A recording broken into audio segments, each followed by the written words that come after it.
Welcome everyone to the last invited talk of this season of QAW Monthly Talks, which began in June of 2025. To say it in one line, today's subject matter shall matter finally to every single Bharatiya, be she or he anywhere in the world. I won't say more about it right now. Hiren shall now introduce the Question a Week forum to all of us. Hiren, over to you.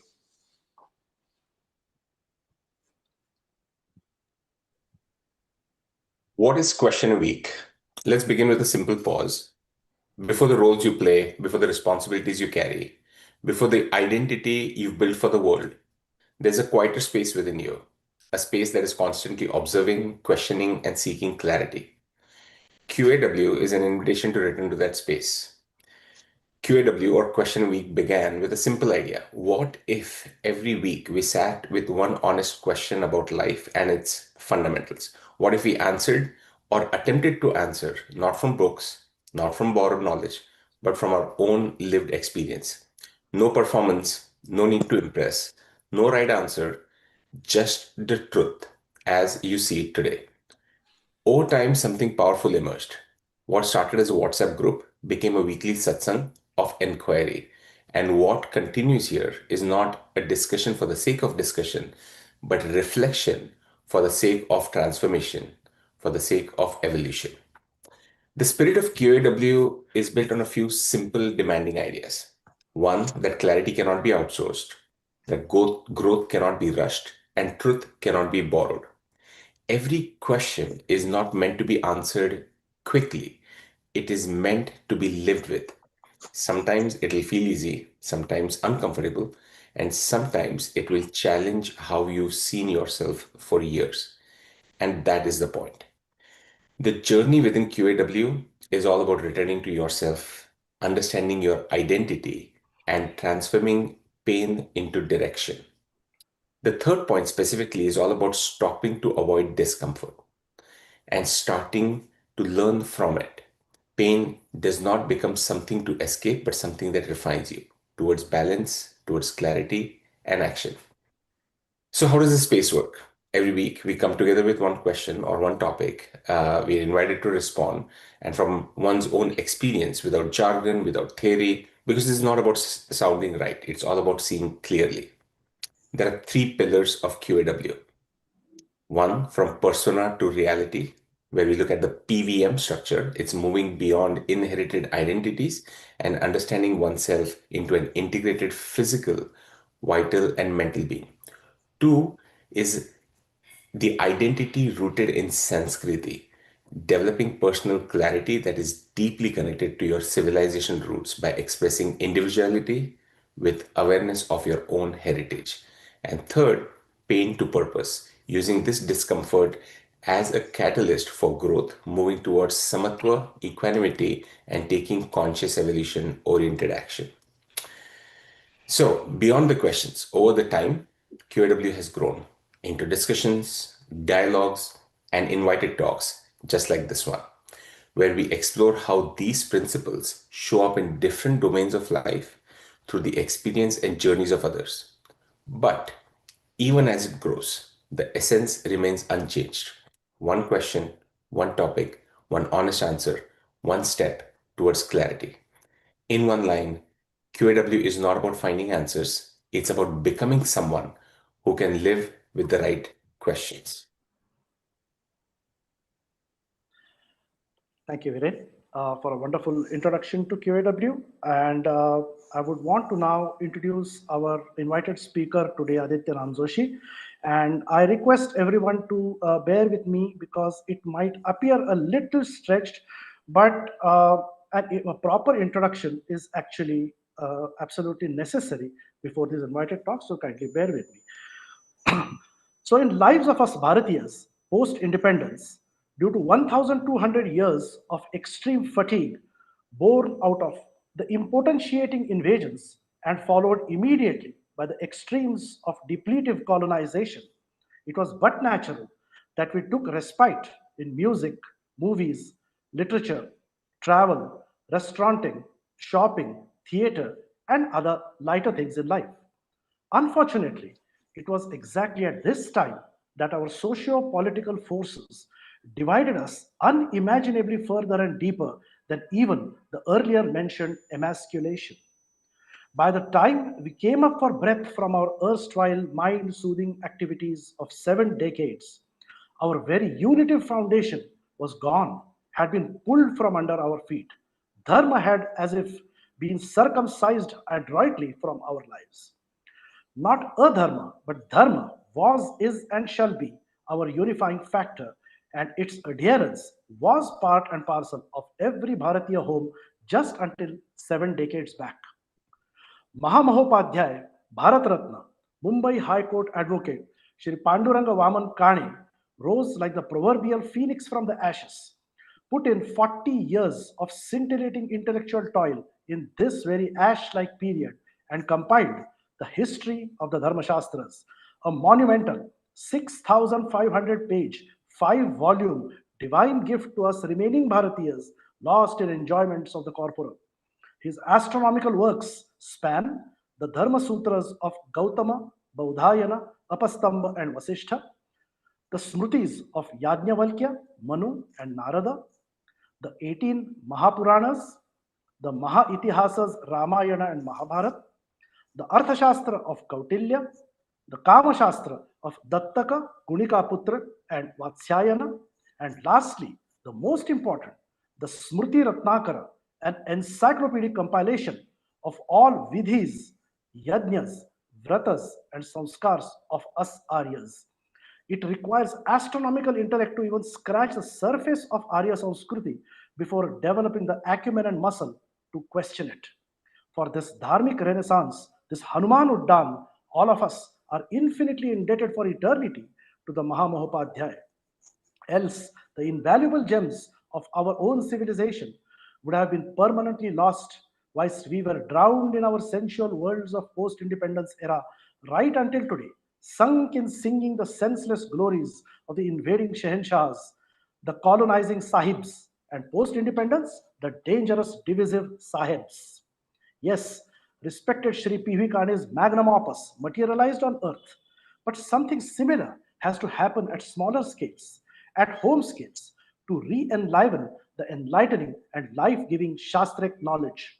A young, fiery, but critically an unimpressionable soul, Aditya Namjoshi, picked up the gauntlet to patiently, perseveringly, unbiasedly, scientifically, but most importantly, unendingly wade through the oceans of Shastra Grantha and bring out our own civilizational gems back into societal view, be it however small.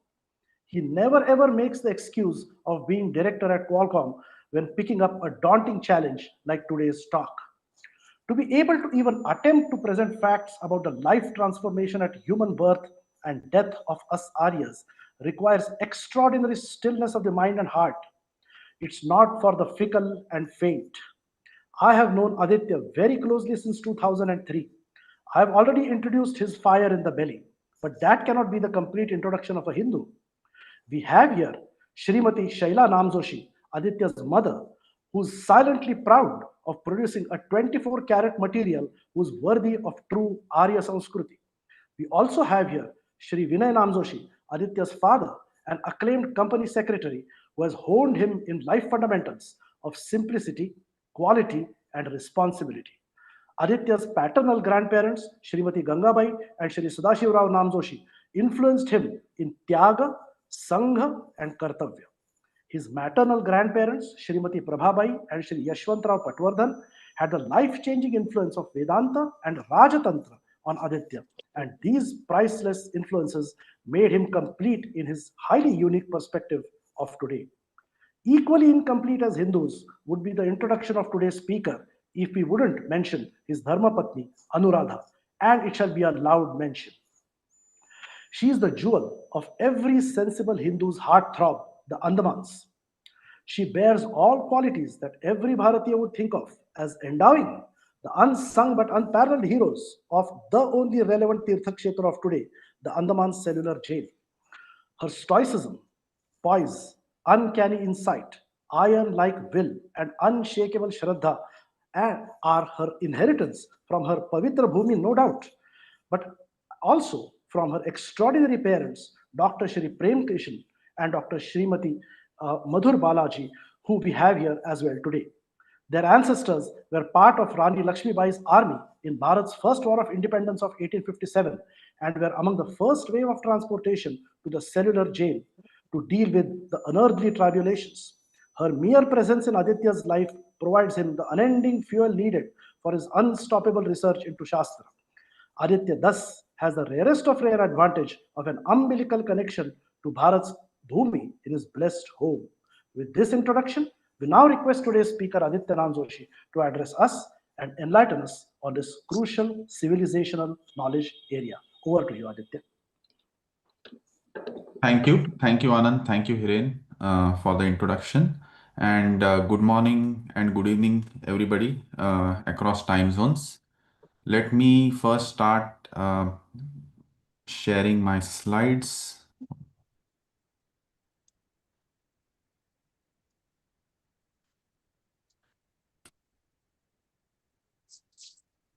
Okay. Can everybody see my slides? Yes. Okay, perfect. Let me go into the continue to share. Okay. Is it full screen now? All good? Yes. Okay. So today I'm going to talk about metaphysics of transition, the Sutaka and Soyara Kriya Vidhis. It is a highly esoteric topic. Firstly, I do not claim to be an authority on this at all. I have done research in the past few months on this topic, and I have compiled this information together and I am presenting it as I understand. So if there are any errors, if there are any uh, uh, some content which does not properly align with the scriptures, then please give your comments and we will ensure that we correct it, because the whole idea here is to learn together, and this is not a sermon. So I'm just presenting my research and compilation that I have done over the past few months. Secondly, about the questions, what we can do is, because this I have almost 50 slides, and I want to see if I can cover this whole content in the stipulated time. We can take some halts, and in that we can cover the questions, and what we can do is we can have a follow-up session if required for more questions, because this topic is going to be so intriguing, and like there will be so many different streams of thoughts that can emerge out of this topic, that I'm sure there will be umpteen questions which cannot be handled in this one session of 2 hours or any amount of time, because each slide in here can become a complete a discussion by itself. So let's begin. We call it the metaphysics of transition. Basically, what happens to the soul after death, and how does exactly it take rebirth. So we will map out the entire process in this talk. Okay, so this is the question that we are trying to answer in this. What if death is not an event but a commute? Because our general idea is that death is an event that happens, family members move on, and the departed soul is no longer there. We mourn, and then in another year or so, everything is forgotten, and that's the reason in Marathi there is also a song called Jana Palabhara Manatil Haya Haya. So momentarily people will mourn and then they move on. But it is exactly the opposite. It is way beyond what our understanding of death is, and that is what we'll try to understand in this talk. Okay. So this is the high level architecture or the trajectory of the soul, and we will go through each of these blocks that you see here. Let me see if I can get my mouse to be a pointer. Somehow this keynote doesn't give me that option. That's fine. So we will go from the descent through the five fires, then birth, then after that life, and life is something we will not discuss in this talk. Life is what we discuss 99% of the time on the QAW forum, life and lifestyle. So in this talk, we are going to keep life away, and we are going to talk mainly about birth, death, and what happens before and after. So the middle portion is outside the scope of this presentation. So descent through the five fires: birth, life, death, cremation, 13-day transit, and then Pitruloka. These are the key topics for today's talk. Now, there are two, and I have tried to make this slide very, contemporary, in the sense what our understanding or our lingo today is in the modern world, if we can try to understand these esoteric concepts in the same format.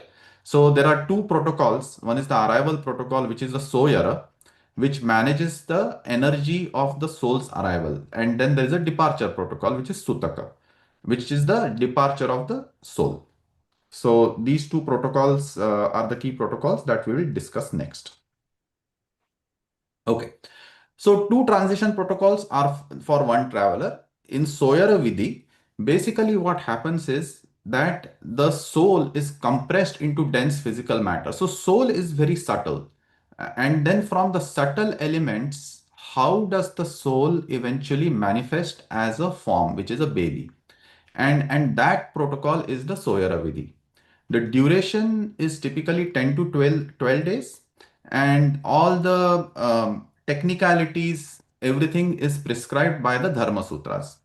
The whole idea of the Soyara Vidhi is to stabilize the soul in the new physical vehicle, and it completes at the Namkaran ceremony. So when the identity is given to the soul that your name is so and so, that is when the Soyara Vidhi ends. For the Sutaka Vidhi, again, it is around 13 days, and it is prescribed. All the rituals, all the vidhis, procedures mainly comes from the Garuda Puran. And there are many other scriptures that we will see. Okay. Yeah. So this kind of gives the map of the scriptures, like all the different scriptures that have contributed to all these rituals and to all the procedures that happen during the Soyara and Sutaka. So we have the Vedas, the four Vedas, and Rigved, where the oldest funeral referral hymns are seen. I think it's in the 10th mandala. Then we have the philosophical texts, which are the Upanishads, where it talks about the metaphysics and what exactly happens to the soul. How does it survive death? How soul is beyond birth and death? So all those philosophical concepts are explained in the Upanishads. Then we have the Kalpa Sutras, which is like the exact ritual precision, like how exactly a particular ritual has to be performed, what is the samagri, all the paraphernalia, everything is mentioned in the Kalpa Sutras. Then we have the Dharma Sutras, Dharma text, which is basically the impurity rules and durations. Then we have the Puranas, 8 Puranas, which talk in detail about the journey of the soul after death, and then how does it take birth. And one of the Puranas which is critical here is the Garud Puran, which goes in utmost detail about the trajectory of the soul. And then finally, we have our Itihas, which is like Mahabharata, Ramayana, where again there are a Shanti Parva, where lot of references are made with respect to the soul's journey and the condition of the soul. What are the right tithis for the soul, or auspicious tithis? Everything, all those details are mentioned. And the beauty is that there is no contradiction between these all these different streams. Like they completely perfectly align. They are talking about different aspects, but at some aspects they intersect and they are aligned. So just imagine that all these scriptures have been written over thousands and thousands of years, and still there's not a contradiction in the way they describe the trajectory of the soul after death. Okay, so now let's talk about the arrival. So I decided to start from arrival to departure. So arrival, how does soul descend into matter? Okay. All right. So five fires of descent. So this is coming from a Chandogya Upanishad. It is called Pancha Agni Vidya. Panchagni, five fires. And this Panchagni Vidya was given by a Kshatriya king, Prabhavana Jaivali, I think his name was, to Uddalaka and Shvetaketu. This was basically a Brahmin boy who went to the king's court, who seemed to be learned, and he claimed that he's learned. And when the king asked him some fundamental questions about, there were five questions that king posed to him, and one of the questions was what exactly happens to the soul after death. Why does the world doesn't get crowded with people? Such kind of questions were asked, and he had no clue. So he goes to his father and says that I don't know answers to any of these questions. So the father says, even me neither. So let's go and approach the king himself. Looks like he knows, and then he can provide us with this information. So they go. The king first says that okay. He first serves them, gives them gifts, all the upahars, everything, and then says that now you stay here in my kingdom for 1 year as a first, where you basically, it was a way of the for the king to tell them that you stay here and do sadhana so that you become prepared for this higher knowledge. And this is where after this 1 year of preparation, he gives them the Pancha Agni Vidya. Now Pancha Agni, so what are the elements here? So Agni is actually the fire where transformation happens. Okay. And then for fire to sustain, there are multiple different aspects that are necessary. So one is samidhya, where you need fuel for the fire.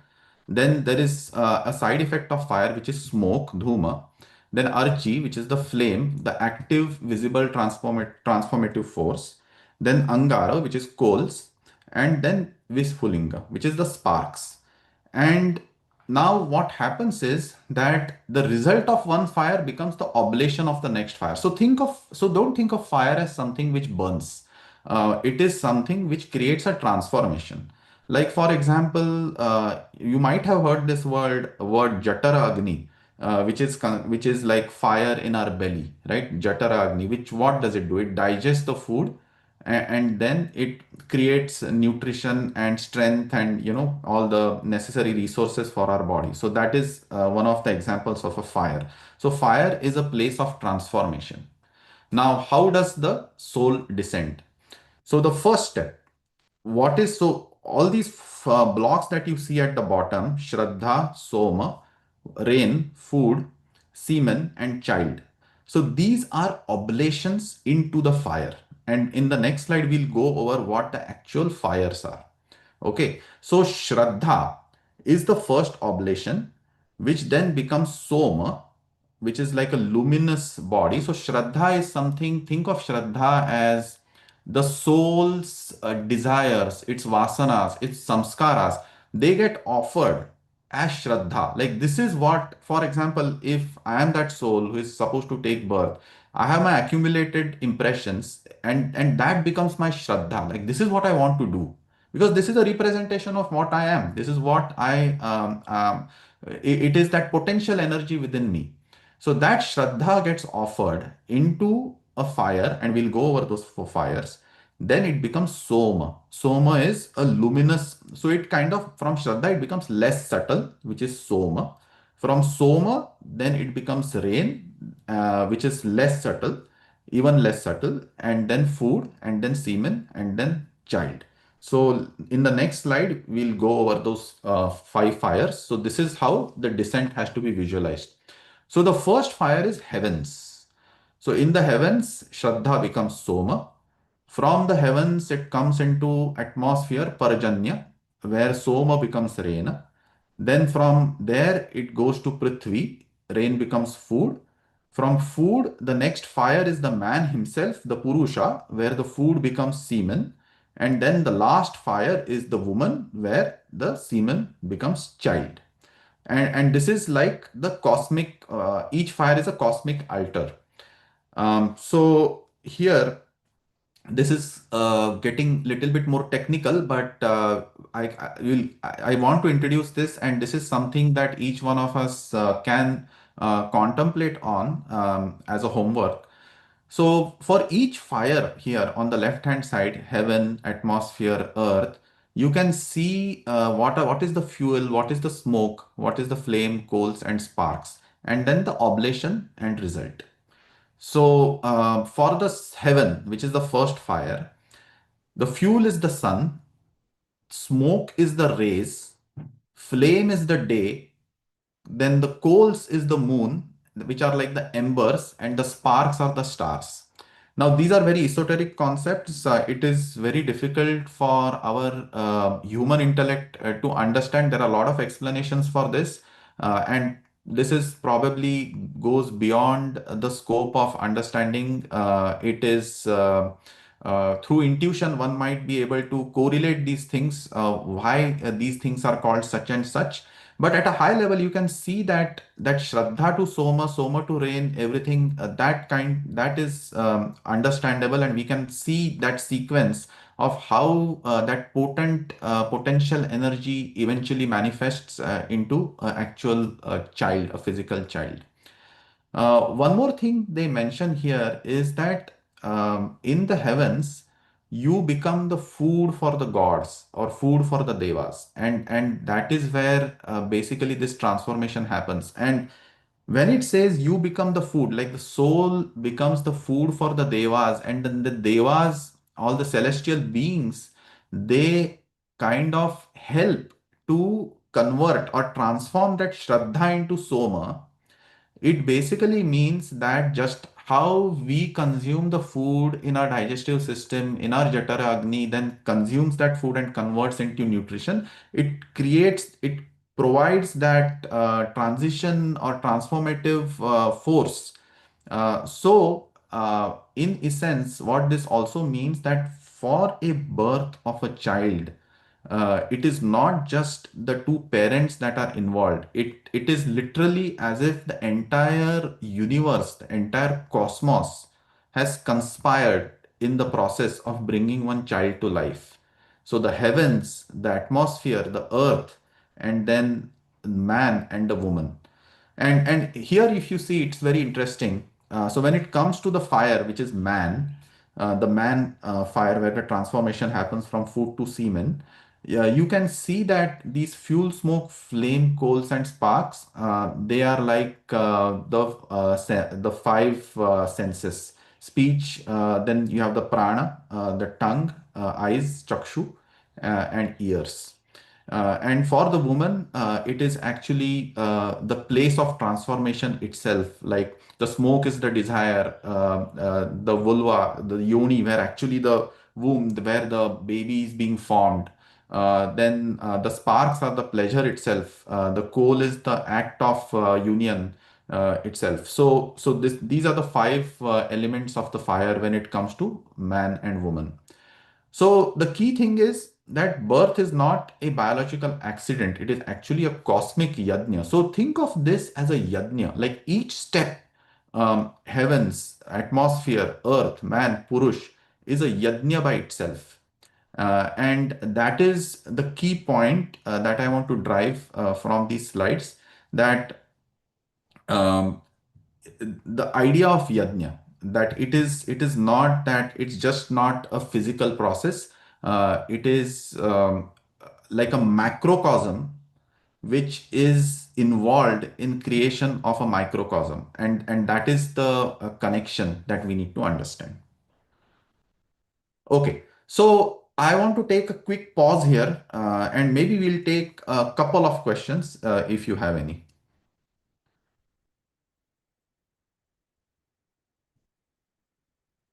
Anybody?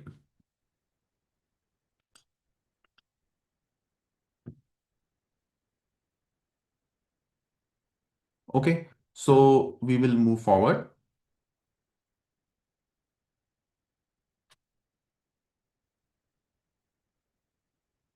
Okay, now the next idea that I want to drive here is birth is more violent than death. And this might come as a shock to many people, because generally birth is considered to be like a joyous occasion. Everybody congratulates you, and the whole family is very happy. Everybody is celebrating. And on the other hand, death is a completely opposite of that. But from a metaphysical, from the point of view of scriptures, rituals, birth is a more violent event than death. Why? We'll go into the next slide. And that is exactly why the Soyara Vidhi is given. Like you might ask, why do we even have Soyara? Like Sutaka makes sense. Like something like somebody has left the family, and you have suddenly lost your loved one. So at least Sutaka kind of makes sense to our logical mind. But what about Soyara? Why is there a quarantine when such a great news, like they call it bundle of joy, has arrived in your family? So we'll go through that. Here it says that death is a release. The soul sheds what it no longer needs. Birth is a compression. So think of it this way, that there is an energy field in the family, which is going well, everything is fine. People, it's kind of balanced. There are no, what you say, instabilities in that energy field. And then suddenly there is this subtle matter that goes through this process of these five fires of heaven, atmosphere, earth, man, and woman. And then it becomes this dense matter, which is child, and it disrupts the family energy balance. And this happens at a metaphysical level. The family may not even realize, but this has happened, and that is exactly this Soyara Vidhi, the arrival quarantine, has been prescribed. Birth is like a compression. You also have to take into consideration that now the karmic field of the family is getting disturbed, because now there is suddenly another soul with entirely new set of karmas getting interjected into the family field. And now the family has to basically integrate. It's an integration process of the new karmic field into the existing field. And that is a very disruptive and a violent process. And that is the reason we have Soyara. And then the duration of Soyara again depends upon the Varna, and it is typically 10 to 12 days, but depending upon the Varna, by Baudhayana and Vasishtha Dharma Sutras, it has been given different number of days. What are the restrictions? No temple visits, no touching scriptures, simple diet, etc., etc. So now another thing, important point here is the mother bears the highest impurity as the landing zone, because she's the last fire where actually that disruption has taken place, like that destabilization has taken place in her body itself. Okay. Now, the next question you might ask is, and this is a very common question, that hey, why no temple visits? Like, what is, aren't I, am I not supposed to go to the temple when I'm feeling low or when I'm not feeling right? Why should I not go? This is, in fact, the right time to go to the temple. So, the answer to that I have put together in the next slide.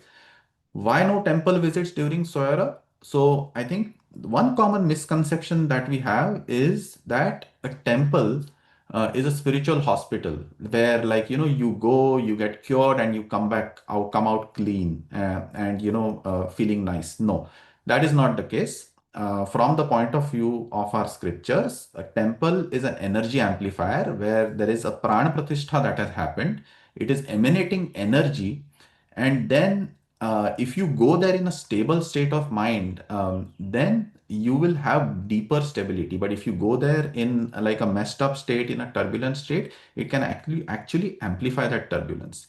And that is the reason, why do they say that take shower before going to the temple? It's just one symbolic way of physically cleaning yourself, so that you go to the temple clean. And that is exactly the reason the Soyara Vidhi says that do not go to the temple in when that process is going on. Second thing is, the cleansing process is an internal process. It's a gruha level process. It is not at a temple level. So, for example, if the disruption has happened in the family field, then it is there itself where the stabilization also needs to happen. It cannot happen from an external environment. And that is the reason we have all these the bath, then the Panchagavya, then the touching of the fire, water, and these are all rituals that have been prescribed, and then the Namkaran at home.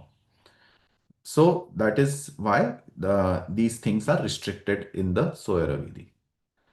Now, soul gets a name, the descent is complete. So this is something which is in QAW we talked about identity, and then the soul getting identified as so and so. The fictitious I is when starts kind of taking birth at that point in time. But that is the time when actually that they say the integration is complete with the family, and now you can move on with your normal chores, your normal life. There are no more restrictions.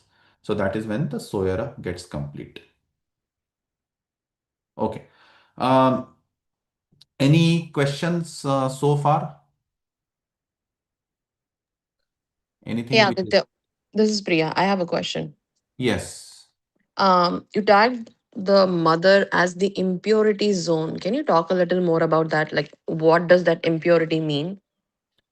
So, one second, there is echo. Yeah, as I said, it is impurity zone in the sense the mother is where the destabilization takes place. So, it is like that landing spot, basically. And finally, it gets transferred to the entire family. But because she is actually holding that new soul, which has come with the new karmic force, which is creating that disruption in the family, she is the first one that gets impacted. That is what I said. So ultimately, Soyara applies to everybody, but the highest impact is on the mother because she is holding the baby. That is where the new karma kind of, it's as if, think of it this way, that the mother has her own individual karmic field in which she is operating, and then suddenly a new karma with all the sanchita and prarabdha gets physically connected to her. So in that process, she gets destabilized the most, like she's taking most of the burden. And that's the reason it is required that utmost care is given to the mother, that she's protected at that point in time. So that is what it means. Okay, thank you. Okay, should we move forward? All right.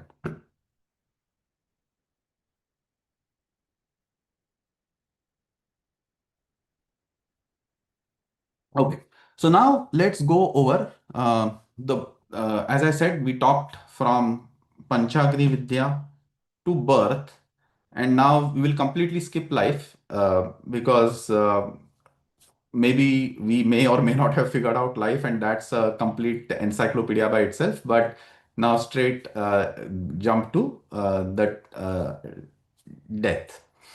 Now, this is a little bit of philosophical context that is important for us to understand because it is connected to the whole vidhis that happen at the time of death. So, in Taittiriya Upanishad, they have mentioned these five koshas, right? Annamaya kosha, which is the physical body. Then the pranamaya kosha, which is the vital body, which has all the five pranas. Like you might have heard all the, in the rituals, they say pranaya swaha, apanaya swaha, vyanaya swaha. So these are all the different five pranas. Then we have the manomaya kosha, which is the thoughts, emotions, the mind, basically in English, if you may call. Then we have the Vijnanamaya Kosha, which is your intellect, and it also is the carrier of your Karana Sharira, where all the karmas are embedded. And then finally, also we have the Anandamaya Kosha, which is the bliss sheath. And the Karana Sharira is somewhere around Anandamaya Kosha and Vijnanamaya Kosha. There are different schools of thought around that, but basically, this is the five kosha structure which has been described in the Taittiriya Upanishad. And then Atman is the all-encompassing, like all these five koshas are manifesting as so and so through the light of the Atman. So generally it is represented as if Atman is surrounded by these five koshas, but from a purely Advaitic point of view, it is Atman alone that is manifesting as these five koshas or appearing as these five koshas. And all the Upanishads unilaterally, unequivocally claim that the Atman is unborn, it never dies. So this context is very important, because when we talk about death, we are only talking about death of certain koshas that we show here. So the Annamaya kosha, and which is the physical body at the time of death, when it is cremated, it gets destroyed by fire. And then the Pranamaya kosha, which is the breath sheath, it disperses at death. So it kind of gets merged into the universe, the cosmic forces. And then all the other three, which is the Manomaya, Vijnanamaya, Anandamaya, they persist. So now we'll see how that works. What happens to the person when he dies? And this was a profound question that was posed by Nachiket to Yama in the Kathopanishad, where Yama gave him the knowledge of also the Nachiket, I think it's Nachiket Agni. So that is also a ritual that got followed after that conversation happened between Yama and Nachiketa. But this is another analogy that Yama gives Nachiket, and this is also mentioned, by the way, in the Bhagavad Gita, where how we are supposed to visualize a human in the context of the chariot analogy. So the body is the chariot itself. It is the vehicle that breaks down. Then the senses are the horses. So the five horses are the five senses. The reins that actually hold those horses are the manomaya kosha, like which is the manas, which is holding those horses. So it is like your mind is controlling the five senses. Then buddhi is the charioteer, who is actually guiding or holding those reins, and the atman is the passenger. So this is the analogy given in the Gita as well as the Kathopanishad. And what it says is that as long as your buddhi, which is the chariot, discriminating intellect, is holding the mind, the reins properly and guiding the senses in the right direction, then the passenger, which is the Atman, he's going in the right direction, he's going in the Sadgati direction. But if that buddhi gets corrupt, then it can cause patan. So it will go down. So that is the chariot parable I quickly wanted to introduce. Okay, and so this concept I just put in just to drive the point that Atman, nothing happens to the Atman. It is when we are talking about these death rituals, we are only talking about the physical body and the transformations that take place. See, one more thing to understand is there is no ending. It's a transformation. And from a purely Advaitic point of view, it is an appearance. So from that point of view, nothing really happens. But from a Vyavaharik point of view, lot of things are happening. And it is very important for us to clearly understand the Vyavaharik. And that is another reason, like one of the proponents of Advaita Vedanta, Adi Shankaracharya, he gave a lot of importance to last rites. In fact, this was one of his promise to his mother, that though I am taking sannyas, when you pass away, I will come there to perform your last rites. So from a Vyavaharik point of view, he knew the importance of all these vidhis and what really impact. Because think of it this way, that from the point of view of the soul, the suffering is real, and that cannot be ignored. But from point of view of Atman, it is nothing probably really happens. It is an appearance. So these are two different perspectives of looking at the same thing. Okay, now this is one of the oldest funeral instructions in human civilization. So Rigved 10:16:1. I won't read the Sanskrit mantra because there are specific intonations which I'm not familiar with, and one should not read it if one doesn't know. So I'll just read the English one. It says, "Do not burn him entirely, O Agni. Do not scorch him. Do not scatter his skin or his body. When you have cooked him to readiness, O Jataveda, then send him forth to the forefathers." So this is a beautiful mantra where basically it is praying to Agni Devata that cook him to readiness, don't burn him. And it is like, telling Agni is kind of a transformative agent here. It is not like something which just burns. It is preparing the soul for delivery, and that is the prayer here in the Rigveda. Okay. Now, when we talk about Agni, we generally know Agni as just fire, that's a flame. But then there are different types of Agnis that have been mentioned in our scriptures. We'll quickly go over that. So there is Grahapatya, then Ahavaniya, then Dakshina Agni, then Kravayada and Jataveda. And each Agni here has a different function. Like there is a household fire, then the fire for offering something, then there is a southern fire for the Pitris, then the flesh eater. So this fourth fire that is mentioned, flesh eater, which is actually the fire that is on the cremation that happens, which eats the flesh, the fire of dissolution. And then the knower, the Jata Veda. Veda is the knowledge, the knower. Basically, the knower of everything, which kind of carries that soul's essence upwards to the God, to the gods for the delivery. So two fires at every cremation, the Kravayada which destroys the body and Jataveda which delivers the soul. And this is all part of the Mantragni. So we'll go over this. So this is something very important which I felt that everyone should know. So one thing is, what do mantras actually do? So they actually appoint Agni as the priest. Like it is kind of invoking the Agni to do its job. Like all these different fires that we saw in the previous slide, it's like each mantra will say, okay, now I am invoking this fire. Now you do your job. Now this fire. Now you do your job. And then it is through those invocation of that mantras is actually that gives validity to that fire.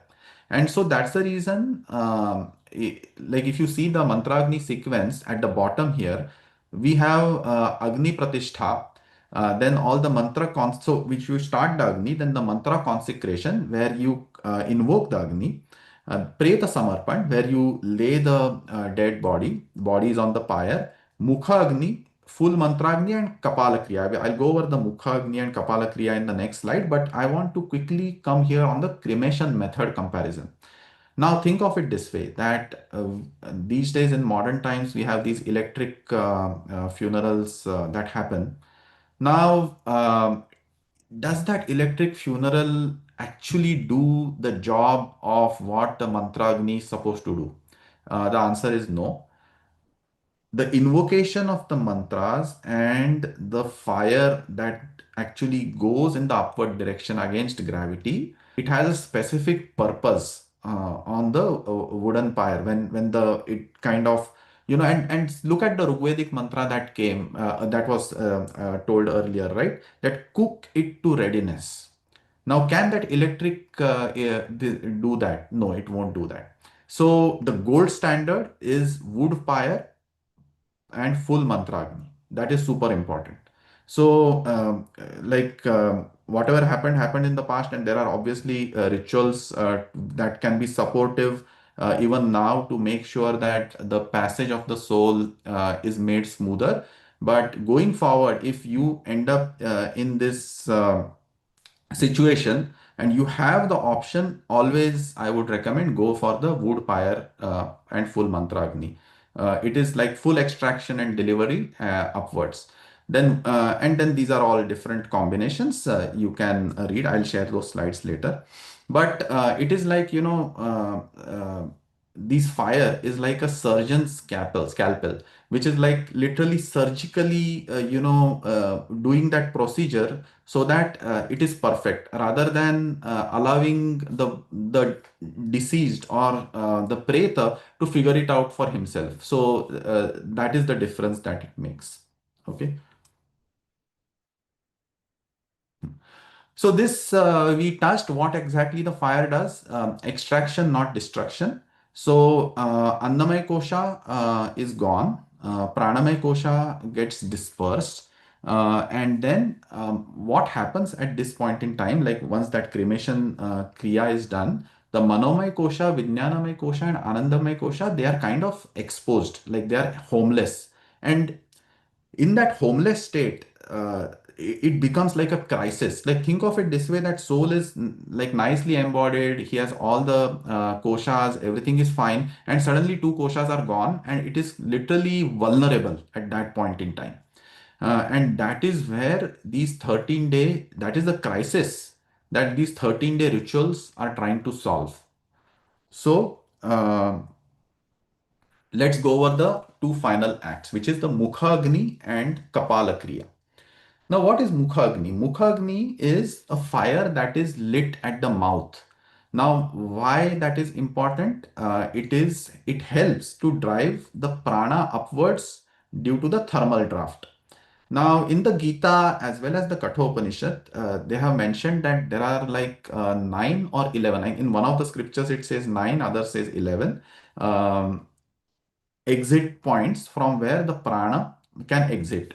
And the higher exit points like the mukha or the ideal, which is the brahmarandra, which is on the talu, the skull, are ideal for sadgati. So this is like a procedure that is done, like a brute force procedure that is done, where even if the soul is not evolved enough where its prana can exit from these points, you kind of assist it. So you light the fire at the mouth so that it pulls the prana upwards towards the mouth, nostrils, eyes, and then crown, and you kind of allow it to go in the upward direction. Kapala Kriya. Kapala Kriya is that happens at the time of cremation. So Mukhagni is first put when the body is kept on the pyre, and they light the sun, typically elder one. Or if the sun is not there, then somebody else can also. There are some rituals around that, some guidelines around that, who can light the Mukhagni.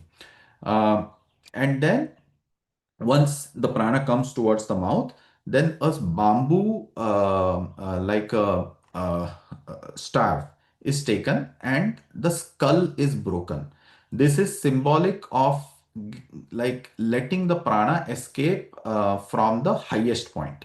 So it releases the consciousness from the physical brain, and this is trying to kind of simulate or emulate, not simulate, emulate how a yogi would go ideally, because he's evolved. So a evolved yogi, he may not even need the Mukhagni and Kapala Kriya, because his control over his prana and his sadhana is so high that he can himself automatically facilitate this exit without any support. But for us common people, these are the rituals that are prescribed which assist.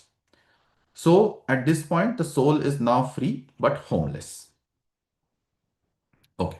So this is what we discussed: mantra Agni, body offered to Agni. Then Mukha Agni, fire at the mouth, drives prana upwards. Kapala Kriya, skull broken, Brahmarandra opened, and then prana exits. And all this, there are references of this in different Upanishads. Here we mention in Chandogya Upanishad, Prashna Upanishad, all these mentioned references are there. Now, this is the exact reversal of birth. In birth, in fact, they say, right, that like a baby's, this part is actually very soft. And then the soul actually is seated into the skull through these, five cosmic sacrifices. It actually enters from this point, and at death, that very point is broken physically in the Kapala Kriya, and it is allowed to exit. Okay. Now, these are all the different Puranas which have consensus on this thing. We have Garud Puran, Agni Puran, Vishnu Puran, Padma, all these different Puranas are there. And also the Itihas, Mahabharat, Agamas, Tantra, everything has consensus and alignment on this process. Okay. Now, 13 days that change everything, and next we will go over what exactly happens in this 13 days. But this is a little bit of a scary but quote that is comes from the Garud Puran, which says, acutely aware of pain, incapable of pleasure, unable to eat, doesn't have any organs to eat, yet starving. So this is actually the condition of that soul on day one, like when literally the death happens. And this is the time it has something called as Vayuja body, like made of Vayuja body, made of air. It cannot, it can feel but cannot act. So, like totally helpless. And in the next 10 days, you are actually building a body which is called Ativahika Sharira. And that is the body that is going to carry you forward. It is like a temporary subtle vehicle. So we'll go over how this body gets built. And this is the 10-day construction process of the Ativahika Sharira. And how does this build get, and this is supported by the family. So Pinda is offered. Pinda is, it's a rice ball with lot of ghee and sesame and all the other different elements which have been prescribed. And using this Pinda, on each of these days, day 1 to day 10, the Ativahika Sharira is constructed. And here you can see it goes kind of in order, like first the head, the identity, then the eyes, ears, nose, neck, and all the different vital organs. And then finally the sensory perception, hunger and thirst. This source is from the Preta Khanda of the Garud Puran, and it is also corroborated by Agni and Vishnu Puran. Now, this is interesting. So once this Ativahika Sharir is constructed in these 10 days, and there are a lot of rituals, lot of vidhis that need to be followed, the pinda that has to be offered. On day 10, it is like the eviction notice. So on day 10, pinda is offered without salt. So it is symbolic of the family telling the deceased soul that your time for earthly enjoyment is over. So now you have to move on. The family breaks the news to the dead. So this is the 10th day ritual. And now 11th day, it is called Dasha Dana. So 10 great gifts. So this is where it is kind of, when you go for camping or you go for a trek, you have a big list that has to be, you have to pack. Like if you go to, say, Mount Kailash, you have to take these tablets, this, that, which is going to help you for a lot of different um, what you say on the trip, whatever you need. Similarly, this is maybe 1000x or a million x more intense trek of any other treks we might have taken on Earth.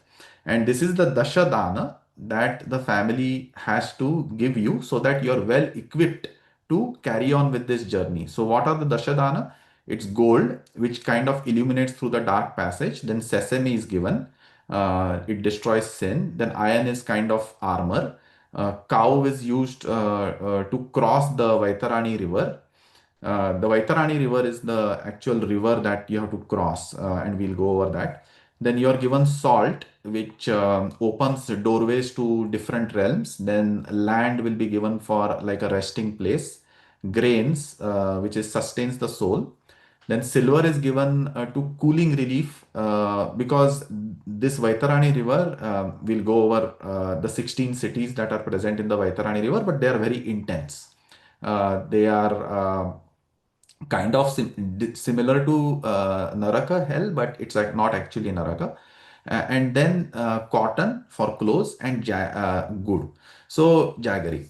And this is when we also do Ekodishta Shraddha, which basically generally Shraddha is performed for all Pitris, but this specific 11th day Shraddha is specifically for this one soul. And then the Panchagavya purification of the home is done. So there are 5 things that you need to do for purification, like Gomutra and other things. So that process is done. So day 11 is packing for the afterlife, Dashadana. Then uh, comes day 12, which is Sapindikaranam. So this is the dissolution of separatedness. So till this time, the Preta, which is deceased, it has not really understood properly that, it is what you say. Uh, what exactly has happened to it in the last few days. And this is where it is it is kind of introduced to its lineage. Right now, it has no status, lone ghost, like it's like a pisacha. It has no lineage. And this is where the pindas are constructed for the father, grandfather, and the great grandfather. And then before and after, you can see the soul's pinda, the deceased soul's pinda that is constructed over the first 10 days, it is kind of merged with the father, grandfather, and the great grandfather. So at this point, the deceased pinda ceases to exist and the preta identity is dissolved into the ancestral collective. So he kind of is told that, okay, now you are no longer a separate entity on planet Earth. Now you have to go into the Pitruloka. And that is the symbolic meaning of this day 12. Okay. And then, yeah, so this is 3-tier ancestral system. I put together one slide. So on day 12, as we discussed, how the pinda gets kind of merged with the grandfather, father, and the great grandfather. And then what happens is that the last entity in that lineage, which is the third, like the great grandfather, kind of gets promoted to the next level. So only 3 generations are maintained when it comes to offering Shraddha. And then the next 3, they only receive a lepa, which is like a finger residue, like a minimal kind of this thing, offering. And then beyond that, it all gets merged into the Gotra. So that is how and I think the way it works is that the intensity, that attachment kind of reduces after so many generations with that, family. And that's how this system is constructed. And at the bottom, you can see this is all corroborated from Manu Smriti, Ajnamalkya Smriti, Garud Puran, Matsya Puran, Vishnu Puran. So all are in alignment with this concept. Okay, now this is another question, and as I was constructing these slides, these are the questions that came to my mind, and I did some research on that. Like, what if when the soul takes rebirth, who really receives the Shraddha? Because you might ask that, hey, my great grandfather passed away maybe 50 years ago, and he has already taken rebirth. So, and now when I'm offering the Shraddha, who is receiving it? He's in a new life. Maybe he's around me. So the answer to that is this, that Pitru is not a Jiva. Like, don't think of Pitru as a single person. First of all, you have to understand that we are talking here of different time scales. Time scales on Earth and time scales on different lokas are very different. So we cannot even compare like our time and where is he, and all these questions kind of become meaningless. Second is there is something called as wish Vishwadeva outing. So think of it this way that let's assume for a moment our great great grandfather, and we are doing Shraddha for all our ancestors. Now let's say that that entity is in Pitruloka. So in that case, they actually get food when we do the Shraddha. Like they actually get some nourishment.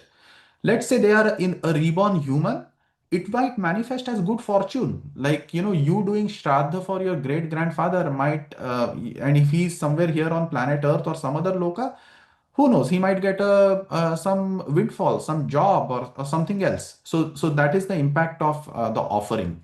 If they are in Swargaloka, they will get nectar. If they are in Naraka, there will be some relief for suffering. And that is the reason Shraddha, offering to ancestors, is super important.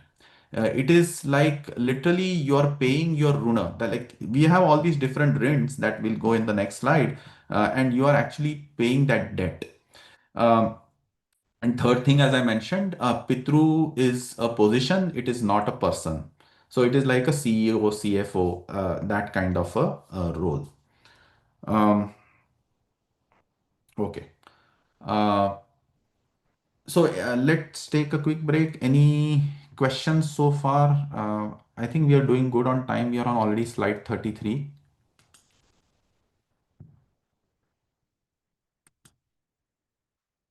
Okay, let's move forward. Now, so without, Yeah, yes. here, this is Ahmed. Question, more kind of clarification. So you were talking about, the fire and the mantra agni, and then on the next slide you talked about the mouth agni and the other Kapala Kriya. Kriya. Yeah. So I was kind of confused how the two relate to each other. So is it that when you're doing the fire, then you do the mouth agni and the kapal kriya, or they are separate steps? Was not very clear. No, so see, Mantra Agni is, I think, an all-encompassing procedure where basically, remember those 5 Agnis that we talked about for different processes?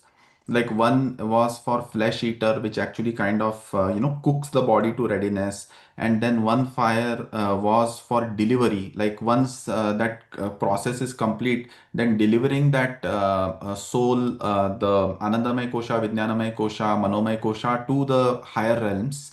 So that is a difference. So mantra Agni is actually invoking these different aspects of Agni, right? And Mukha Agni that we talk about and Kapala Kriya were actual procedures which are kind of assisting the prana to exit through the right, exit dwars.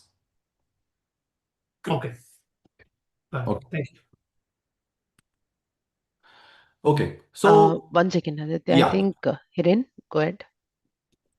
Yeah, I'm not sure if this is related to the two kriyas that you just mentioned, but I remember that when I did my final rites for my parents, just before the Agni, we had to put ghee in their mouth as well as the scalp.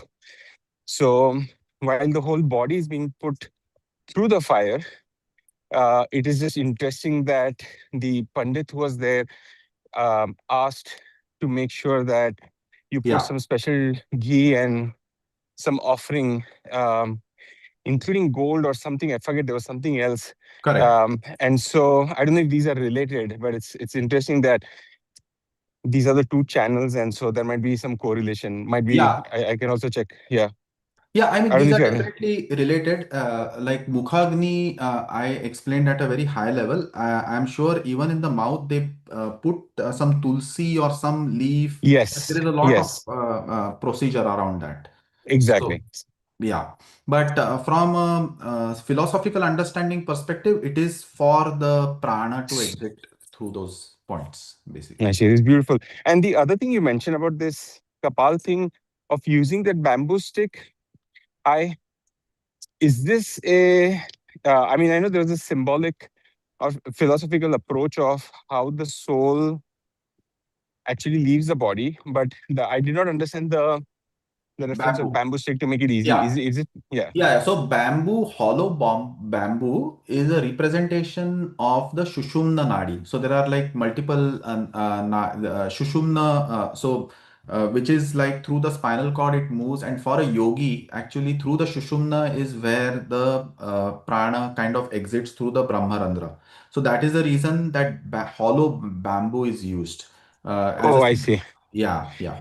Oh, I see. So it's more of an analogy. I thought like the bamboo is used for to do something with the head to make it even easier. Okay, okay. I got it. Yeah, I I was mean, it is confused. I hit on the misinterpreted. skull, but it is symbolic of the Shushumna Nadi. That's the reason that hollow bamboo is specifically chosen for that, basically. Makes sense. I Yeah, see. Okay. but Thanks. just to be clear, there is a hollow member which is used at cremation. I've seen those. They try to actually touch the skull, or they say you try to break the skull. Actually, Yeah, they told me when my dad passed away too, and I didn't exactly. understand that time. But That's a Kapal Kriya. Yeah. To assist the prana to exit through the Brahmarandra, yeah. which is through the bamboo, which is the Shushumna Nadi symbolism. Okay, so without sapindikarana, the soul becomes a pisacha, a restless ghost. So if you don't follow these procedures, the scripturally it is mentioned that the soul becomes a pisacha. Okay, again here one has to be, it is not as rigid. Say, for example, there is a person who has lived a very pious life, who has done a lot of sadhana. Um, he probably might be self-aware and capable himself to carry out these procedures. But these rituals are prescribed that most of the humanity, 99% of us, are not at that state. And this becomes kind of a family support that is given to you in these 10 days, because this 10 days period is a crisis period, 13-day period. And these are the support vectors that are given to you. It does not mean necessarily that if this does not happen, you always become a pisacha. There is a high likelihood that you will become a pisacha. Okay, so day 13 and day 14. So day 13 is called Shubha Swikaram, accepting auspiciousness, family returns to regular life. This is the time when the Sutaka is over. Day 14, Chaturdashi, ruled by Shiva and Kali, and it is a full social return, a spiritual firewall of Sutaka is dismantled. So it is day 14 when the Sutaka firewall is dismantled. And now begins the 348 journey to Yamaloka. This comes from Garud Purana. It is 88,000 yojanas. There is what one yojana means in kilometers. There is some calculation because a lot of these metrics are mentioned in our Itihas, Mahabharat, etc. So the soul covers 253 yojanas daily, and it's a 348 day journey. So 13-day Sutaka plus 348 days, around approximately a year, 361 days. And this is where Shraddha, annual Shraddha, which is around that 365-day mark, is considered super important, because that is when the soul actually arrives in the Dharmaraja's court, Yama's court. Okay. So, on the way to Yamaloka, there are 16 cities, and we need not go into the detail of all these, but just for documentation, I have captured it here. If you see, most of them appear as hells. There is like Sauripura, City of Sun, then Shaligrama, which is stone rains, the Raudra, intense heat, and different, extreme cold, uh, Bahubhiti, great fear, strangeness. See, if you see, these are all kind of, negative emotions. And that is, these 16 cities are present when you pass through the Vaitarani river. So, monthly Shraddha sustenance system. So, it is recommended that when somebody passes away, the family actually does a monthly shraddha, and it is like kind of providing solace to the soul as it goes through these 16 cities. Um, so the way it gets transported is through the medium of Varuna Devata. From Varuna, it goes to Surya, and Surya then goes to the soul. So Surya transports it. Surya is like, for example, he's also called in Jyotish Naisargik Atmakaraka. And why Naisargik Atmakaraka? He's a natural Atmakaraka is kind of the project manager. So he's like the natural project manager of your soul. So if I want to deliver something to the soul, I will have to reach out to Surya. How to reach out to Surya? Through Varuna, and how to do that? Through creating that pinda, and ideally in if you can do a small homa or a yajna through that Agni, the mantropchar, that families uh, good blessings are getting or offerings are getting transported to the soul, and soul gets that solace while it is doing this 348 day journey. Um, Once he reaches the Yama's court, it is said that Shiva devotees, Devi devotees, they will go from the east direction. Vishnu devotees go from the west. South is for the sinners, and they actually face the wrath of the Vaitarani river and all those different 16 cities that we mentioned. And the north is mixed karma, like ordinary people, most of us. Okay. So now, once you reach the Dharmaraja's court, then comes the next destination, which is either Swarga, which is a place where you enjoy the punya of your actions on earth, or Naraka, like if you have done lot of bad karma, it will be like a karmic hospital, admitted for a specific condition, treated and discharged. So you basically you have to pay the debts, like whatever you may have done. Or third option is you go to the Pitruloka.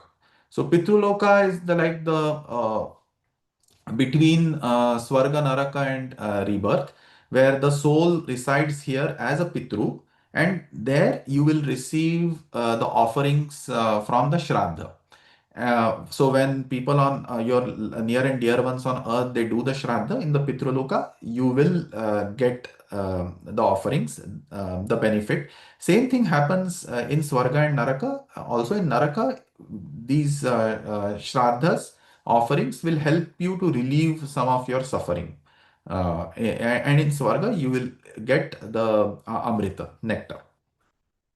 One thing to understand is these are all temporary. So Swarga, Naraka, Pitruloka, or like once that merit gets exhausted, then you go back to those 5 fires that we mentioned in the first few slides. Like again, that process begins from the atmosphere to heaven, atmosphere, earth, that 5, Panchagni. You come back into earth as rebirth. This is all the references given below. Chandogya, Brihadaranyaka, everything mentions all alignment with this this thing. Okay, so 5 tracks to rebirth. Now, this is very important because I want to emphasize that whatever we talked about till now is not rigid. It depends on the individual soul. And that is the reason there are different margas, Devayana Marga and Pitrayana Marga, which are the standard margas. So first, let's talk about the Devayana Marga. So Devayana Marga is the path, the northern path, the path of the sun, which is generally taken by the yogis, jnanis with Paravidya. So these are basically enlightened beings. So enlightened beings actually don't need to go through these 13 days, and they don't need all. And that is the reason, these rituals for enlightened beings are very different, even in our Shastras. In fact, they are even buried. They don't even cremate them. Like it kind of becomes a samadhi place where others can go, and because they don't need all these support system. Ativahika Sharira, this Vaitarani river, all these Pinda, they don't need that. They are beyond all that. So they take the Devayana Marga. Pitrayana Marga is for ordinary souls who need that support, proper rites, 1 year transit. Then after that, either Swarga, Naraka, or and then Pitruloka. 5 fires, descent. Delayed Pitrayana, this is for untimely death. Untimely death, missing rites, somebody does not do the rites. So in that case, what happens is, especially in untimely death, like early death, the remaining ayu sometimes has to be spent as a bhuta pisacha, and then you go back to the standard Pitrayana marga. Now, a fast track. This is actually an inferior birth. Like sometimes that attachment is so intense in a jiva, in a soul, that it just literally, like after that they instantly take rebirth. Like they just cannot let go of their koshas. So, but then that rebirth is a very inferior birth. I mean, it can be an animal birth, or it can be a troubled birth. It is not a human birth. For human birth, it is important that you go through the standard Pitrayana and then you come back as a human. Um, and then one more thing, the last thought principle. This is where in Bhagavad Gita, Shri Krishna says that your last thought determines your next birth. And this is possible again for somebody who is yoga bhrashta, or somebody who is very evolved but could not take the Devayana marga, cannot take the Devayana marga. For them, the last thought, they can take a good birth with just the potency of their last thought. Okay, so think of it this way: 10 days of building the Ativahika Sharira, then 1 day of giving the Dasha Dana, like where we empower the soul, 1 day of merging the Sapindikarana, and then 1 day of releasing, which is like allowing the soul to move on. So this is like the most elegant grief management system in any world civilization, like perfected basically over years and years of research. Okay. Now,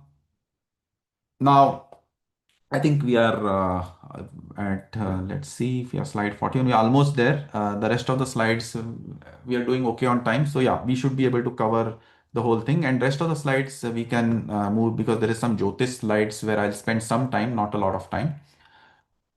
Okay. So cosmic geography, where the lokas fit.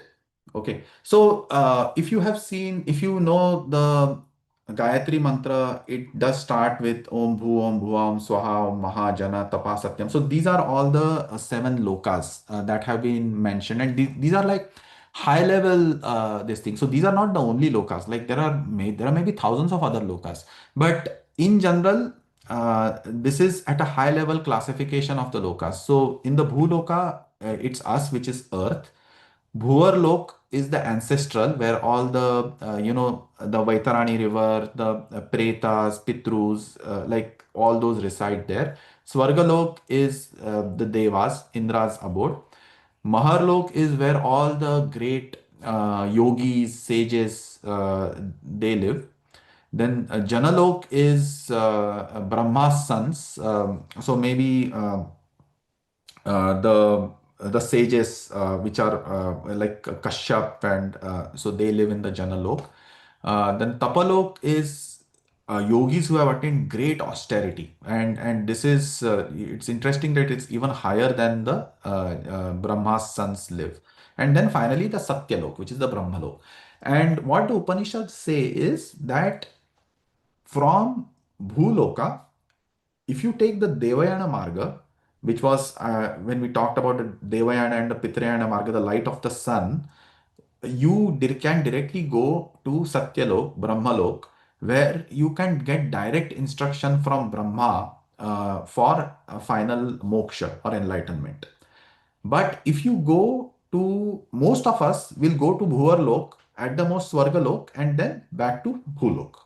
To go into the Maharlok, Janalok, again, it requires a lot of austerity, and that is where it is even possible that you can go to this Maharlok, Janalok just because of the quality of the amount of sadhana you have done. But again, you have to come to Bhulok. Unless you are in Brahmalok, there is no escape from Bhulok. Now, how does this map, the Loka system map to our framework that we just discussed? Here on the right hand side. So living person is in the Bhulok. Preta Avastha, the first 13 days, we are hovering around the Bhuvar Lok. 348 day journey is through Bhuvar Lok. So it is all in the Bhuvar Lok. The Yama's abode is also in the Bhuvar Lok. And then the Yamaloka. Then Swargaloka, which is the Swarga, temporary. Narka are the lower seven. So here we discussed only the upper seven. There are similarly Vita, Tala, Tala, Pata. You have different hells, like multiple hells. Some say seven, then there is more bifurcation. There are 28 specific hells, which have been probably described in the Garud Puran. And then the Pitruloka is again between Bhuvar and Swargalok. And after that, the Pitrayana Marga, the Panchagni rebirth. And then the final Devayana to Brahmaloka is for enlightened people. There is also Sadhyo Mukti, which is immediate liberation. This is for highly evolved people. So Nirguna Brahman Jnani, he has no path, no loka, nothing, direct realization, direct merging with the Brahman. So this is the cosmic geography. We already discussed this. It just talks about the specifics of like Devayana Marga, flame from the day to the bright fortnight, Uttarayana, and this is exactly the reason you might know that Bhishma actually waited for this Uttarayana to begin because he was eligible to go to Brahmaloka, so he held his prana till the Uttarayana begins. So that was the reason. So loop closes. Just to conclude, 5 fires: birth, life, death, cremation, 13-day Pitruloka. Okay. Now, why this matters today? All of us carry Pitru Rin, and we carry these debts, which is Deva Rin, Rishi Rin, Pitru Rin, and think of it as, these debts are not something like an obligation, but it is something that is a part of you. I mean, you are a result of this debt. It is not that you have taken some loan and now you have to repay. No, it's not like that. Your very existence is because of the devas, like the five panchagni, the heavens. If that transformation from Shraddha to Soma was not done by the Devas, you would not be born. If we do not have this knowledge of, the Mantragni, Mukhagni from our rishis, our paths would have been very different. And same is the case, like our lineage, like what has been passed on to us, our DNA, that is all the rina that automatically what we are to our ancestors. So this is a kind of a reciprocity. It is like a continuous loop which we are executing non-stop, basically. So we have to be aware of these rinas, and one has to make utmost effort to ensure that all these three rinas are taken, are done, like you do your due diligence towards these three rinas. So this is one system's 6 scriptural layers. So this we already discussed: Upanishads, Kalpa Sutras, Dharma texts, Puranas, Itihas, Vedas. Everybody is in alignment with this. Okay, now this is another question. What happens to other faiths? Again, here I would say that this is like a cosmic order. The Atman is not Hindu. Karma belongs to everybody.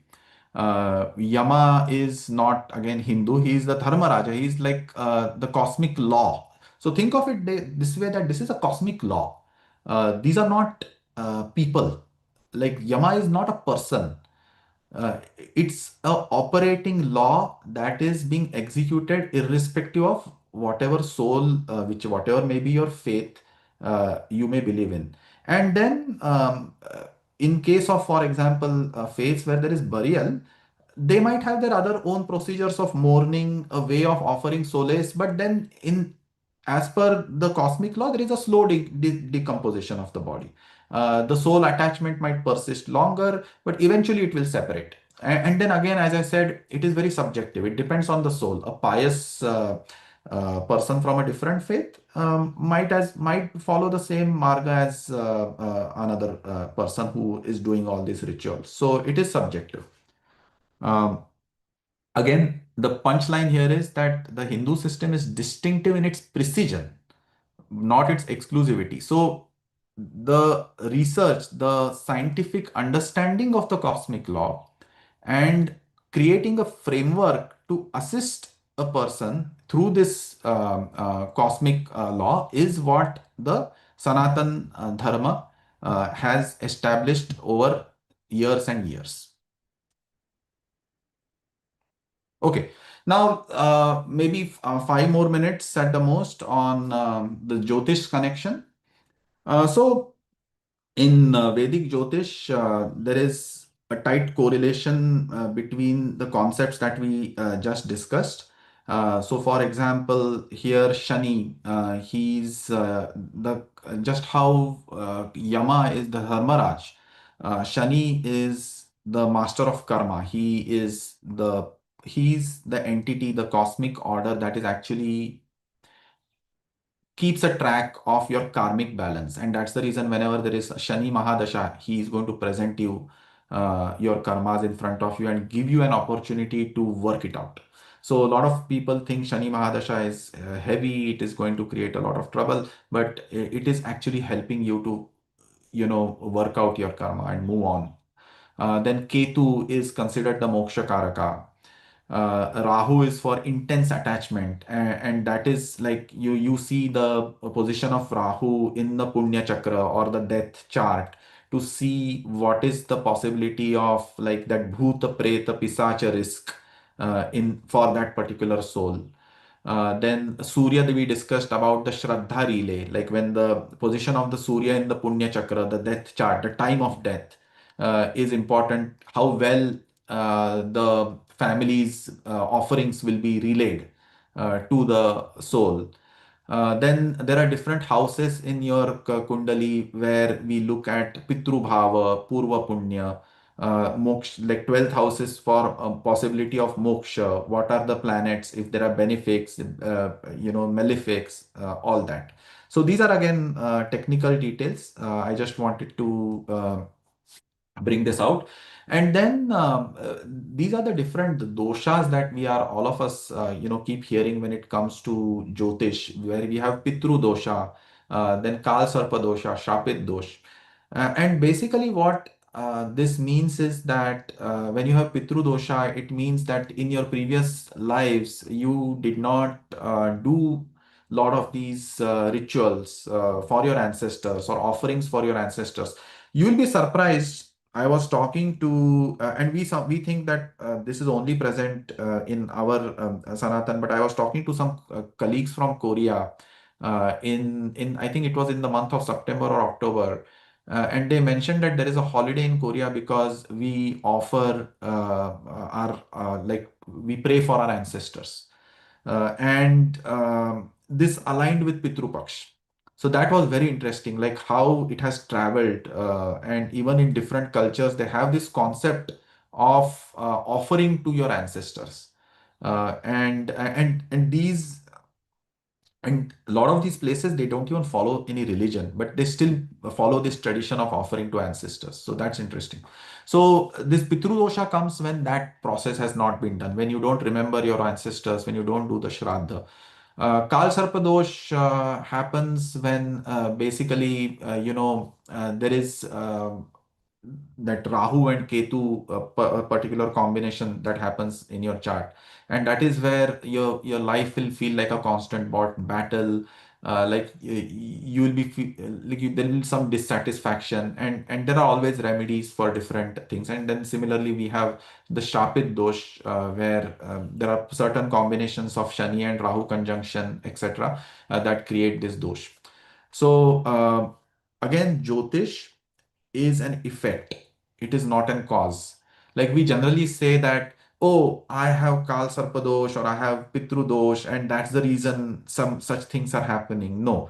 What you see is what you have sown. So this is what you did, and so it is manifesting that way. The alignment, the your descent through the five fires and into the babies as a baby happens because of all the things that have happened, your karmic balance or load in the past. And what you see in that chart, 12 houses, is just a representation of that. So it is not that, oh, because this thing is placed, that is the reason I am behaving this way, or that is the reason these things are happening to me. No, that is just an effect. And then in Jyotish, we have Punya Chakra, Maraka planets, the time of death. An advanced Jyotishi will be able to see, and there are certain detailed divisional charts, certain houses, their lords, you can check to determine what exactly happened to the soul after, like which path he might have taken. All those details can be seen from the time of the Mrityu Kundali, closing balance. So birth chart is like the opening balance and then closing balance. So closing balance is like what you did through the life, and the time of birth and the placements will actually reflect uh, how much sanchita, how much prarabdha you were you able to burn, and or agamya karma, what more karmas you accumulated in this life, that will reflect in the final this thing. And then there are certain vidhis called panchaka, where basically there are certain nakshatras where death is considered to be inauspicious. In that case, you need certain remedies, like they say that you have to 5 floor mannequins are cremated with the body. And so these are certain technicalities that the priests and the Jyotish look into for the at that time and the tithi of the death. Um, and then there are some inauspicious death tithis, and also when Shraddha is the most potent. So Amavasya, why Amavasya is considered like the best time for Shraddha? And this is interesting. So Amavasya is considered inauspicious for the time of death, but it is considered super auspicious when it comes to Shraddha. That is because one day of Pitris in the Pitruloka is one lunar month. And Amavasya in that context is like lunchtime, like noon time. So when you offer on the Amavasya, you're actually offering them food at the time of like lunch, noon time. So that is the best time to feed them. And that is the reason Amavasya is very important for Shraddha. And Sarva Pitri Amavasya is considered the best time in the Pitru Paksha. That is when it comes, and we are asked to offer in that Krishna Paksha phase to all the ancestors to address the Rina, Pitru Rina. So that's about it. The soul commutes and we manage the transit. Om Shanti Shanti Shanti. So I hope this gave all of you a good high level overview of the intense 348 day, the 13 days and the 348-day journey. So let's open the floor to any questions people may have. Amit, I see you have your hand raised. I had actually many questions. So one was that we talked about the 13-day Vidhi, and I think that's been known for ages. In the recent times, I've seen, of course, people try to squeeze it in 4 days and all. Is there anything in the shastras that you see, or this is just people trying to optimize on time, and that's not Yeah, I think it's people trying to optimize on time. But then, as I said, this is a support system provided. It is like a recommended path. It is, a generalization that has happened over centuries and centuries, thousands of years, where people who have that drishti have seen, like people who can actually see beyond the physical. They might have observed these rishis that, okay, this is how typically it takes time to construct the Ativahika Sharira. And that is the reason these 13 days are important. So, Yeah, so from that perspective, yes, but now 4 days is optimization. That does not mean that hell breaks loose for the soul. It's just that that support system, proper support system, that cushion is not given. He's still going to construct the Ativahika Sharira, he or she, and then he's going to move on. Okay. And in your slide on the Shraddh, as to why we should do Shraddh, you made a comment that the of course we're doing the pin, but the dead are also providing prana or intent to us. Can you elaborate on that? I didn't get that point much. Yeah, so think of it this way, that there is a desire and then there is a satisfaction of desire. So the unfulfilled desires of the dead is that prana, that intent, and then we offering the pinda is like that, bridging that gap. So it is that satisfaction of desire. So that is what it means, that they offer the intent. Oh, I see. Okay. And last question, in your timelines that you were showing, you go to Swarg and according to your punya and sins. Like you said, it can be for ages. Like, what are we talking about ages here? Like, these are like thousands of years we're talking about? Yeah, so see that it depends upon each soul, and there has been references of time dilation in our scriptures. In fact, there is one story where I believe it is one king's daughter. I forgot her name, and they both visit Brahmaloka in order to discuss something about whom she should get married to. And then in Brahmaloka, they wait for some time because of some reason. And when Brahma finally meets them, he says that, all those people with whom you were planning to consider marrying to are already gone. It's been more than 10,000 years on earth right now. So you now go back and you will need a different kind of physical body because the yuga has changed and people look different now. But you go and marry Balram, who is the brother of Krishna. So these references are there in our scriptures, like even before Interstellar talked about time dilation or any. So basically, these time scales we cannot fathom. These are very different. How these different lokas operate and all those things. Yeah. Okay. Thank you so much. Yeah. Aditya, so there are a few questions from the chat, live chat. So one, people have been commenting that this is a very less talked about topic. They are finding it very informational. One question specifically was regarding what happens to a woman's soul. Does it merge with her father's soul in Pitruloka or with her husband's family? Yeah, I don't know the answer to that question, but we can take it offline and we can try to find out what the Shastras say about that. Yeah. Okay, and another one was you mentioned that the soul merges with the father, grandfather, and Hmm. great grandfather. Hmm. Hmm. Is that right? I think That, she that, was that is correct. asking for So see confirmation. again, what I understand is here it is not, again, Pitru is not a Jeeva, right? So that I mentioned that in one of the slides. Pitru is a position, it's a role. It can be father, mother. It is that generation. You can think of it that way. And it is something where ultimately it's going to lead to the Gotra, the entire lineage. So it is just that what it is symbolically trying to show, that attachment stays up to 3 generations. Like I will remember my father, I'll remember my grandfather. At the most, I will remember my great grandfather. After that, I don't even know.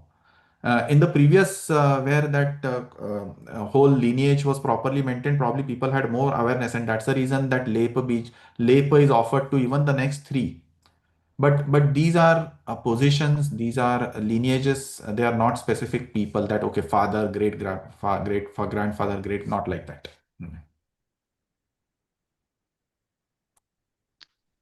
Any Okay, those were the questions on chat. Any other questions on here? Hiren? Yeah, go ahead. Less of a question, more of a comment. This was super amazing. Aditya, thanks for all the deep research and the patience with which you've shared this. It was, I knew this topic and the amount of work that you were putting in this was going to be good, but this was just phenomenal. So thank you for taking all the time and sharing this with us. This was really, really good. Thank you. Thank you. Amit? I think that's Sorry, the was old there? hand. Oh, okay. Oh, That sorry, was sorry. previous It session. was the Okay. previous one. Thank you. Okay. Great talk, Aditya. Thank you so much. It's really good. Anant, go ahead. Yeah, so there is this common kind of a complaint that basically, since this specific 13-day formula or the exact Shraddha Vidhi is not really a prescription in many races, so to say, then what will happen of them? So essentially, my 2 cents on that is basically, since the scriptures talk of 84 laksha yoni, 84,100,000 species, and there are many like asharir yonis also, or those who can take entry into a human form but may not behave humanly, I mean not as humanly as others. So there is no way to know whether the scriptures were wrong. Of course, we cannot put a finger and say how it is right, but we cannot really say that they were wrong, in the sense that you followed the prescription and then you attained Sadgati. But if you did not follow the prescription, then there is no way to say that you are not a different kind of a being in a human form. So that risk is always there. There's nothing to scare people, but essentially it's important to understand a prescription and who is making that prescription. So my 2 cents. Yeah. Makes sense.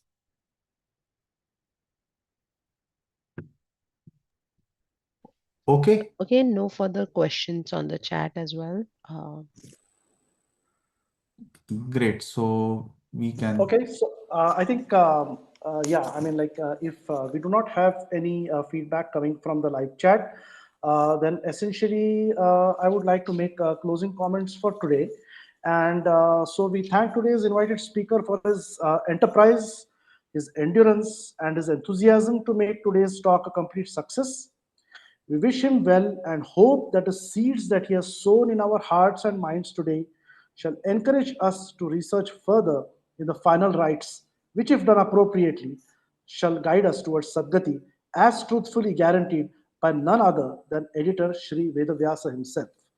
So, thank you everyone for attending today's live and have a great weekend. Thank you. Om Namah Shivaya. Thank you. Om Namah Thank you, Shivaya. Aditya. Thank you. Yeah. Thank you, Aditya.